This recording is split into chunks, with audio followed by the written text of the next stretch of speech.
안녕하세요. 백두산 금융연구소의 백두산입니다. 7월 27일 수요일 아침 8시 14분입니다. 오늘 밤 FOMC 회의 결과가 발표됩니다. 우리가 오랫동안 기다렸던 아주 중요한 이벤트죠. 그 중요한 이벤트 발표를 앞두고 어제도 미국 금융시장은 좀 혼란스러웠다고 생각을 합니다. 물론 증시는 시원하게 하락 마감을 하긴 했는데 증시를 제외한 나머지 상황을 보면 또 하여튼 재밌는 점들이 좀 많이 눈에 띄었어요. 그래서 오늘 같이 이렇게 혼란한 상황에서 우리가 어떻게 시장을 봐야 될 것이냐. 어쩔 수 없죠. 평상시처럼 그냥 보는 수밖에 없죠. 비록 오늘 밤에 파월 의장이 뭐라 한마디 해서 이 어제에 있었던 일들, 어제의 흐름까지 어제의 금융시장 흐름 이런 것들이 오늘 그대로 다 되돌려질 수도 있고 다 거꾸로 가버릴 수도 있는 거지만 그래도 일단 지금 현재 아침 8시 15분 상황에서 우리가 할 수 있는 건 뭔가요? 어제의 마감을 보고 앞으로 어떻게 되겠다라고 짐작해 보는 거, 하늘의 뜻을 유추해 보는 거. 그냥 그렇게 나가면 되겠죠, 그죠? 말씀드렸다시피 되돌려질 수도 있고 이렇기 때문에 특별한 기대를 하거나 이러면 안 된다라는 거예요. 그냥 일단 눈에 있는 그대로 평상시처럼 하루하루 봐 나가자고요. 이 정도 이야기를 드리면서 좀 시작을 해보도록 하겠습니다. 일단 증시 하락 마감을 했는데 하락 마감의 재료들은 여러 가지가 있죠. 예를 들면은 어제 어제 미국 시장이 상승 마감했는데 7월 25일 날에 결과를 가지고 상승 마감했는데 이 어제 그죠 아침에 월마트 실적 이야기가 나오면서 시장 분위기가 급속히 안 좋아졌었습니다. 그게 이제 어제 밤까지 영향을 미쳐가지고 하여튼 시장이 하락 마감했다 이렇게 볼 수도 있겠죠. 하여튼 월마트 실적이 월마트 실적이 나온 게 아니고 월마트의 뭐 실적이 안 좋을 거라는 뭐 그런 이야기 그런 가이던스가 나오면서 일단 시장을 좀 끌어내린 측면도 있고요. 그리고 어젯밤에 발표된 경제 지표들 같은 경우도 이 시장 상승에 도움이 되지 못했습니다. 별로 좋지는 않았거든요. 내용을 좀 몇 가지 살펴보자면 어젯밤에 나왔던 것 중에 중요한 게 주택 지표하고 뭐 여기 보시면 뭐 소비자 신뢰 지수 이런 것들이 좀 발표가 됐는데 둘 다 그렇게 좋지는 못했어요. 좀 하나하나 살펴볼 필요는 있을 것 같은데 뉴홈 세일즈라는 주택 지표죠. 예상치가 66만이었는데 59만이 나오면서 뭔가 세상이 좀 어렵게 돌아가는구나. 조금 경제 성장이 뭐 둔화되는구나. 이런 이야기 정도는 할 수 있게 됐어요. 근데 이렇다라고 해서 연준이 뭐 당장 이번에 금리 인상 못한다 그런 정도는 아니죠. 그죠?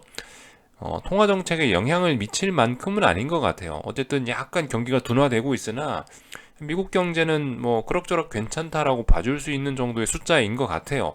저의 자의적인 해석입니다. 예, 보시다시피 뭐 이런 값들 그죠? 조금씩 둔화되고 있어요 최근에.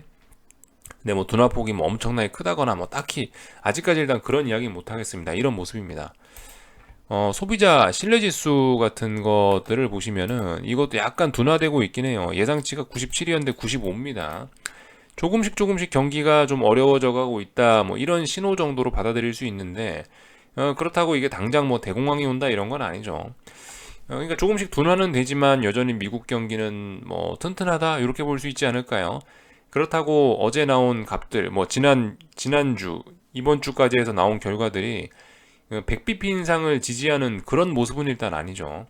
100bp 기준금리 인상을 하고 싶으면 좀 경제가 서프라이즈하게 좋아야지 될 수 있을 것 같은데 지금 보시면은 서프라이즈하게 좋진 못하고 기대치에 조금씩 미달하거나 겨우 기대치에 부합하는 정도의 모습이 나오니까 일단 뭐 이번에 100bp 기준금리 인상은 그런 가능성은 일단 조금 낮지 않을까라는 생각이 들긴 들어요. 근데 뭐 말씀드렸다시피 세상 일 어떻게 될지 모르는 거죠. 일단 그 지난주에 있었던 유로존의 빅스텝이 하여튼 미국 통화정책 결정에도 좀 어느 정도 영향을 미칠 수 있을 것 같아서 경제지표가 저렇게 나왔으니까 무작정 75bp 인상할 거야 라고 넉놓고 그냥 그렇게 생각하고만 있기에는 좀 부담스러운 측면이 있긴 있습니다. 여전히 75bp 혹은 조금 서프라이즈하게 100bp 인상 가능성까지 열어는 놓고 볼 필요가 있겠다라는 거죠. 그리고 어젯밤에 이제 하나 더 나왔는데 뉴 홈세일즈라고 해서 요거는 이제 예상치 요거는 지난번 값이 6.3이었는데 마이너스 8.1 나왔어요. 야 이거 이 정도면 어닝 쇼크다. 이 정도면 경제 위기를 나타내는 거 아니냐 생각하실 수 있지만 이렇게 값이 하나 마이너스가 나왔다라고 해서 무조건 그렇게 해석하기는 좀 어려운 게 옛날 수치들도 좀 한번 보시자고요. 원래 지난 수십 년간 이 마이너스와 플러스를 많이 왔다 갔다 했던 그런 지표예요. 그러니까 뭐 이런 지표가 한 번 마이너스가 나왔다고 해서 지난번 값이 6.3이었는데 마이너스 8이 나왔다라고 해서 어닝 쇼크다 해서 이런 지표를 보고 우리가 경기 침체가 온다라고 단정 짓기는 좀 어려울 수 있겠죠. 그렇게 해석하기는요. 그래서 하여튼 이런 모습들이 나타났다라는 거. 얘는 뭐 좀 쇼크했지만은 그다지 뭐 경기 침체 우려 이런 지표로 활용하기는 좀 어렵다. 이 정도 이야기를 드리면서 일단 넘어갈게요. 하여튼 지금 그래서 저하고 세 가지 지표를 봤는데 전반적으로 좀 뭐가 비실비실합니다. 그렇지만 이게 침체로 바로 간다 이것까지는 아니죠, 그죠? 그러니까 이런 것들이 시장 분위기에 안 좋게 영향을 미치긴 했었을 겁니다. 딱히 시장의 하방 경직성을 만들어낼 만한 그런 재료들은 어젯밤에 없었다라고 일단 보시면 되겠고요. 그래서 일단 하락 마감을 하긴 했죠. 근데 오늘 한국 증시는 또 어떻게 될지도 모르는 게 이 미국 증시가 마감되고 나서 무슨 일이 있다고요? 구글하고 마이크로소프트의 실적이 발표가 되었습니다. 근데 뭐 제가 실적은 찾아보지 않았는데 지금 현재 시장 분위기를 보면은 실적이 제법 괜찮게 나온 모양이에요. 마이크로소프트가 어제 장중에 마이너스 2.6% 하락 마감했는데 장 마감하고 실적 발표되니까 4.3% 오르고 있다라는 거.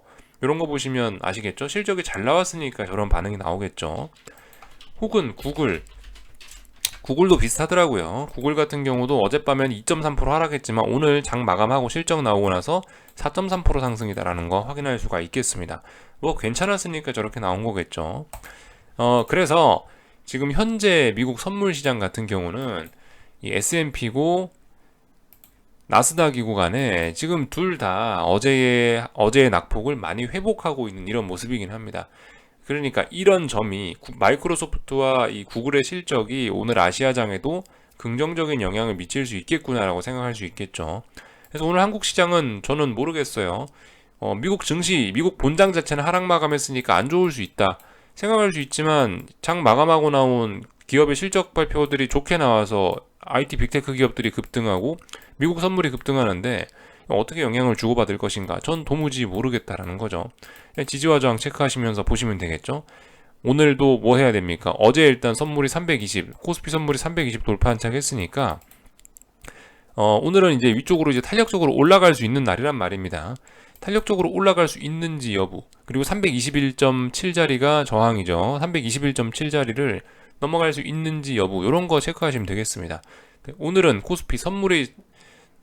코스피가 상승이 자연스러운 날이니까 일단 그런 관점에서 좀 보시면 되겠죠. 더 올라갈 수 있는데 일단 위에 저항이 있다라는 점 정도. 그리고 오늘 만약에 얘가 뭐 지금 마이크로소프트와 구글 실적이 좋았는데도 불구하고 어젯밤 미국 하락을 재료로 삼아서 오히려 하락을 한다라고 한다면은 또 시장 분위기는 굉장히 또 더러워질 수 있겠죠. 가야 될 자리에 못 가는 게 될 수 있으니까 어떻게 될지 몰라요. 전 도무지 짐작이 안 갑니다.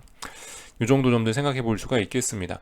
어젯밤 뭐 반도체 지수 이런 것도 안 좋았기 때문에 글쎄요, 삼성전자가 좋을까 의심도 됩니다만 하여튼 실적이 좋았으니까 모르겠어요. 그러니까 지켜보면 된다. 우린 차분히 지지와 저항 놓고 살펴보면 된다라는 이야기 말씀드리고요. 어젯밤 미국 증시 조금 좀 더 자세히 살펴볼 필요가 있긴 있는데요. 나스닥과 S&P의 해석이 조금씩 달라집니다.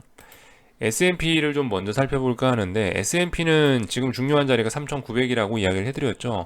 물론 어젯밤에 종가상으로 이제 3,950이란 자리를 요 7월 19일 날 종가를 붕괴시켰으니까 일단은 뭐 그럭저럭 강한 하방 세력이 매도 세력이 등장을 한 겁니다. 그러니까 이런 걸 보고 이제 이 3,950이라는 자리 붕괴됐음을 보고 하방 포지션에 좀 들어가 봐도 괜찮겠죠. 이제 들어갈 수 있는 신호가 이제 나온 거긴 합니다.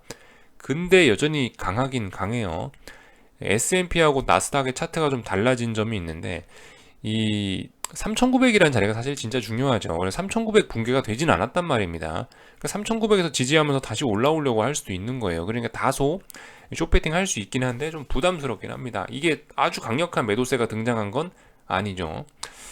3,900이라는 자리 왜 중요한가요? 여기 지난번에 고점이었고 여기 지난번에 어떤 고점이었고 매물대가 있으니까 여기서 지지력을 그러니까 이런 자리들 때문에 여기가 지금 3,900의 지지력이 강한데 이 자리 붕괴시키면은 이것보다 더 강한 매도세가 나온 거니까 우리가 뭔가 믿고 숏배팅 할 수 있는데 지금은 이제 어떤 약간 좀 부담스러운 신호라는 거죠. 나오긴 나왔는데 매도 신호가 나오긴 나왔는데 좀 약하긴 약하다. 아래쪽으로 가긴 갈 건데 이 시장의 매도세가 약하다 이 정도로 볼 수 있겠죠.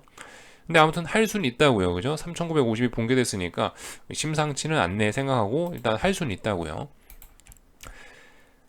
나스닥 같은 경우는 어떻겠습니까? 나스닥 같은 경우는 이제 12,200이라는 자리를 시원하게 붕괴시켰습니다. 그러니까 이 S&P와는 의미가 다릅니다. S&P는 비교적 강했다, 약한 매도세다라고 이야기해드렸지만 나스닥은 강력한 매도세가 등장한 거죠.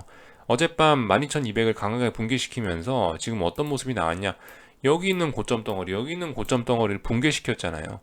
예, 그래서 어딥니까? 중요한 자리가 한 12,150 정도 되는 자리인데 그거마저도 붕괴시켰다라고요.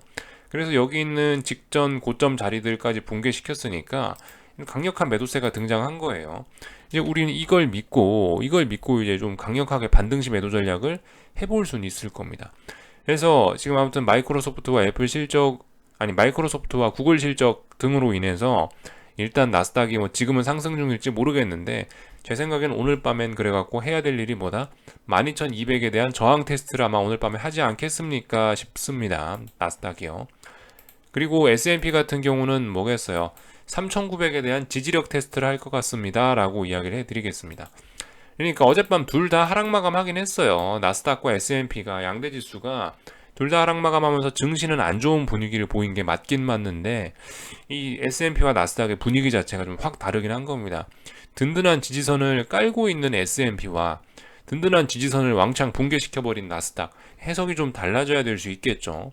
그러니까 이런 상황에서 어떻게 해야 된다? 강한 놈은 매수하고 약한 놈은 매도한다. 그냥 롱숏 전략 생각하실 수가 있겠고요. S&P와 나스닥 헷갈리신다. 약한 놈 매도하면 되잖아요. 약한 놈. 나는 숏 포지션 한쪽으로만 본다. 그러면 나스닥만 매도하시고 나스닥만 숏 포지션 들어가시면 되겠고 하방 포지션 들어가시면 되겠고 S&P는 조금 더 기다려 본다든가 혹은 S&P는 3,900 지지선 부근에 왔으니까 한번 뭐 매수, 롱 포지션을 잡아본다든가 단기적으로 하여튼 다양한 플레이들을 할 수 있습니다. 이 세상에 정답은 없죠, 그죠? 정답은 없고 여러 스타일이 존재하는데 본인의 스타일에 따라서 대응하시면 되겠죠. 근데 잊지 말아야 될 건 중장기적인 하락 추세는 변함없다는 거예요. 그리고 이 세상의 주도주는 지금 IT 빅테크인데 IT 빅테크가 주도가 된 나스닥이 말씀드렸다시피 좀 강력한 매도세가 나왔기 때문에 아이고 좀 심상치 않네라는 생각은 머릿속에 넣어놔야지 좀 합리적인 투자자이지 않을까 싶습니다. 일단 여기까지 말씀을 드렸고요. 빅스 변동성 지수 관련된 부분도 조금 좀 살펴보도록 하겠습니다. 비교적 강한 매도세가 등장했다 시장에. 그러니까 빅스가 살아났죠. 24자리를 돌파한착했습니다. 오늘 밤 뭐 해야 될까요? 24자리에 대한 지지력 테스트하면 되겠죠. UVXY 같은 경우 지지력을 보였습니다. 삼각 수렴형 이야기를 드렸었죠. 제가 이 자리를 기준으로 해서요. 한 11.3, 11.4 정도 자리가 삼각 수렴형의 딱 그 바닥에 해당하는 자리다. 여기서 꼭 지지력이 나올지 안 나올지 모르지만 이거 기준으로 해서 베팅해 볼만 하긴 하다라는 이야기를 드리긴 했거든요. 일단은 뭐 탁 반등이 나오긴 나왔습니다.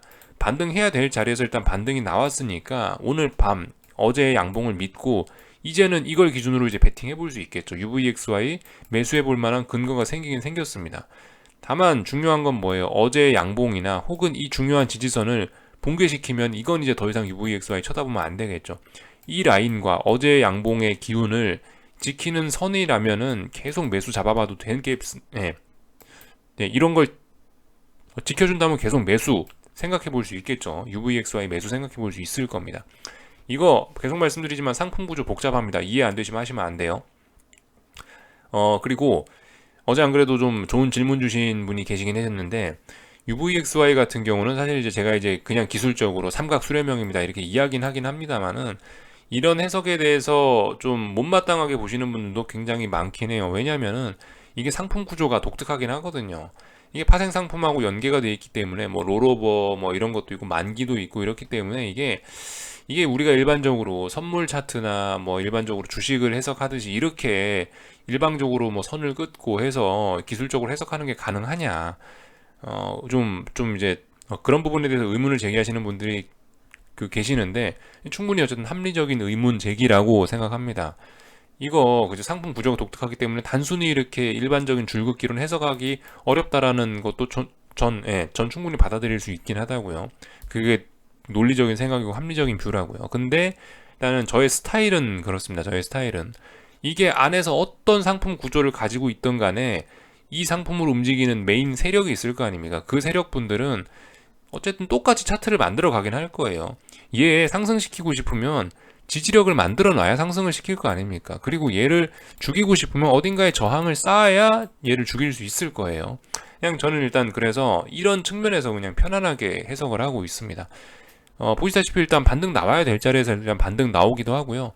얘도 뭐 상품 구조는 그렇지만 일정하게 그냥 그런 일정하게 어떤 자기만의 어떤 기술적인 이런 지지선과 저항에 따라서 움직이는 측면도 분명히 있거든요. 그래서 일단 저 같은 경우는 그렇게 본다라는 거. 저 같은 경우는 옵션 같은 경우도 지지력이네, 너무 지지력이 있네, 저항이 있네, 뭐 그런 식으로 해석을 하곤 합니다. 일부분들은 이제 그거 말도 안 된다라고 생각하시는 분들도 있어요. 근데 정답은 없는 것 같아요. 아무튼 잘 먹으면 되긴 됩니다. 어떻게든 수익 내서 잘 먹으면 되긴 되는데, 일단 솔직히 제가 보는 방법이 뭐 그럭저럭 저는 맞아 떨어진다라고 생각해요. 그럭저럭 설명력을 가진다고 생각해서 여러분들께 일단 이렇게 말씀을 드리긴 합니다. 뭐 예를 들면 콜옵션 같은 것들 보시면 여기 어딘가에 지지력을 많이 보였어요. 지지력이 있으니까 반등 나왔다. 이게 일단 뭐 이게 제가 시장을 보는 관점이긴 합니다. 이런 것 같은 경우도 그죠? 여기 어디 지지력 나오지 않았냐? 3, 4거래를 버텼다. 그럼 매수세가 나왔으니까 올라갈 수 있다. 아, 여기서는 오랫동안 저항이 누적됐으니까 내려온다. 그죠? 이런, 물론 상품의 구조가 독특합니다만 이런 관점으로 봐도 어느 정도 설명력은 있다. 뭐 어쨌든 그죠? 그런 식으로 좀 이야기를 좀 드리고, 어젯밤 그래서 미국 증시 이야기를 좀 해봤습니다. 이제 그죠? 증시 이야기는 그만하고 다른 거 좀 살펴봐야 되겠죠. 어젯밤에 정말 재밌는 일들이 좀 많긴 많았는데, 천연가스 좀 보도록 하겠습니다. 어젯밤 같은 경우는 제가 이제 오래간만에 천연가스 이야기를 꺼내긴 꺼냈는데, 하필 이게 뭐 가는 날이 장날이라고 천연가스 가격이 전고점을 오버슈팅을 주면서 좀 테스트를 하긴 하더라고요. 만약에 이제 제가 천연가스의 하방 베팅이 매력적이다, 이거는 정말 믿을 수 있는 투자자라고 생각을 했다면, 제가 자신이 있었다면은 저는 어젯밤에 이 전고점 자리 도전할 때 한번 쇼 포지션을, 하방 포지션을 진입을 해봤을 것 같아요.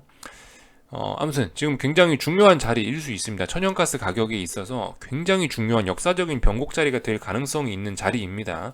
근데 그런 자리에서 오버슈팅이 나왔고 윗꼬리가 길게 달렸으니 일단 하방 베팅 해볼 수 있는 뭐 어떤 그런 근거 정도는 생긴 것 같아요.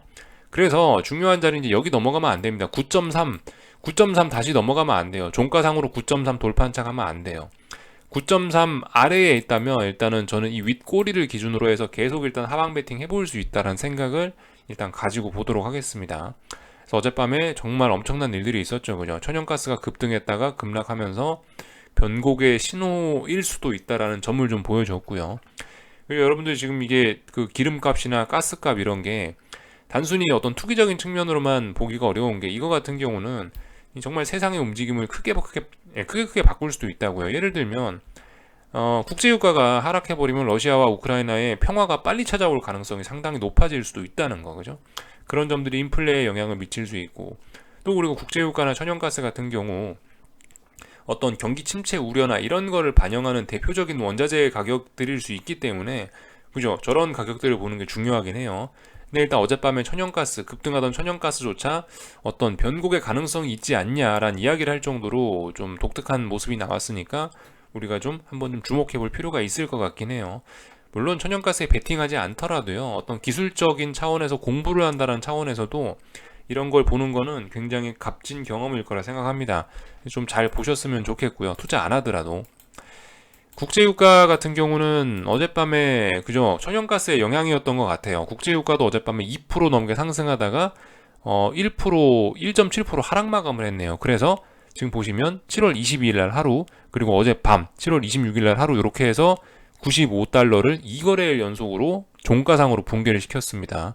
그래서 아직까지 뭐 95달러가 중요한 자리인데 이걸 시원하게 붕괴시킨 건 아니니까 여기다 대고 뭐라 할 말은 없는데, 아직까지는 계속 95달러 지지력 테스트를 하는 구간이긴 한데요. 근데 심상치 않죠. 95달러를 정말 지키고 싶으면 이런 모습 보이면 안 되겠죠. 근데 95달러 지금 이거래일, 지금 여기서 95달러를 두 번이나 종가상으로 붕괴시킨다면 이거 지지력이 좀 약하다라고 보는 게 좋겠고, 장차 아래쪽으로 이게 이제 추세가 죽어 내려올 가능성이 높겠다라고 해석할 수가 있겠습니다. 유가 같은 경우 어젯밤에 저런 모습은 이제 국제유가의 하락 추세 전환 가능성, 그죠? 그리고 국제유가가 하락 추세로 전환된다면은 인플레의 시대가 끝나고 다시 디플레 혹은 금리 인하의 시대, 경기 침체의 가능성도 이야기해 볼 수 있다라는 걸 의미할 수 있으니까 하여튼 그런 점들 좀 잘 우리가 생각을 해 보자고요. 그리고 금리 같은 경우도 어젯밤에 상당히 재밌었습니다. 금리 같은 경우도 미국 장 초반에 제가 깨어 있어서 볼 때는 금리가 막 떨어지면서 일단 금리가 막 떨어지고 있으면서 아래쪽으로 지지력을 테스트했습니다. 2.71인가 요 정도 자리를 지지력을 테스트했죠. 그리고 나서 일단 아침에 일어나 보니까 다시 반등을 했는데 하여튼 계속 이 자리 테스트 중입니다. 이 2.71, 2.72 요 정도 자리를 테스트하고 있어요. 여기가 이 추세를 죽이느냐 살리느냐의 어떤 그 중요한 자리죠.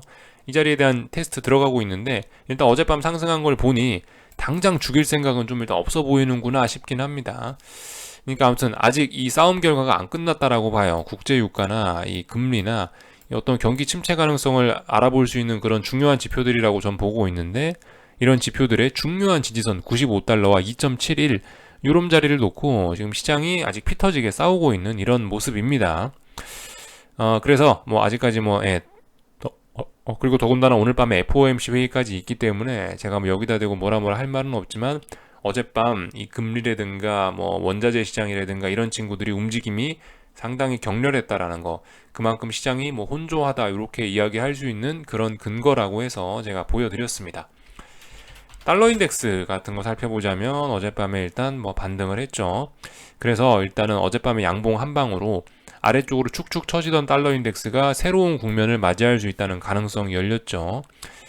물론 아직까지 완전히 제가 봤을 땐 그래요. 이게 이제 완전히 다시 달러가 다시 상승한다라고 하려면은 요날 음봉을 극복해야 됩니다. 7월 19일 날 나왔던 이 장대 음봉을 요거를 시가를 최소한 이 강력하게 돌파 한착 해주면서 안착해야지, 그래야지 이게 이제 금리의 조정이 끝나고 다시 갑니다라고 이야기할 수 있을 거예요. 근데 물론 아직 돌파 한착한 건 아닙니다만 그럼에도 불구하고 요런 양봉은 일단 의미가 좀 있어 보이긴 합니다. 저점도 조금씩 높아지고 있고요. 일단 강력한 매수세가 등장했네 볼 수가 있겠죠. 그러니까 어젯밤에 결과적으로 다시 달러가 급등하니까 증시가 하락했다 이렇게 해석할 여지도 충분히 있습니다. 이거 지금까지 달러가 올라오면서 시장이 안 좋았던 거거든요. 다시 그죠? 예. 달러와 증시가 지금 많이 밀접하게 연관이 돼 있다라는 거 우리가 잊으면 안 되겠죠. 최근 같은 경우는 달러가 내려오니까 좀 증시가 좋았다 이렇게 봐도 충분히 설명이 가능하고요. 하여튼 잘 보자라는 거 말씀드리고요. 반도체 지수 같은 경우 어제 당연히 급락했겠죠. 이런 점들 한국 증시에 악영향 미칠 수 있는데 구글과 마이크로소프트 실적 좋게 나왔으니까 한국 증시 어떻게 될지 알 수 없겠죠, 그죠? 차마 말씀 못 드리겠습니다. 저도 모르니까요. 일단 이 정도 이야기를 좀 드렸고 어젯밤 분위기 안 좋았으니 뭐 비트코인 이런 것도 뭐 일단 하락 마감을 하긴 했네요. 이 정도 모습 살펴보시면 되겠습니다. 전반적으로 일단 그림들 쭉 살펴봤고요. 그러니까 오늘 제가 일단 이렇게 해서 아침에 다양한 설명을 드려서 어떻게 될 것 같다라는 이야기를 드렸지만 오늘 밤에 이제 파월 의장이 뭐라 한마디 하면은 전부 다 되돌아갈 수도 있는 거고, 그죠?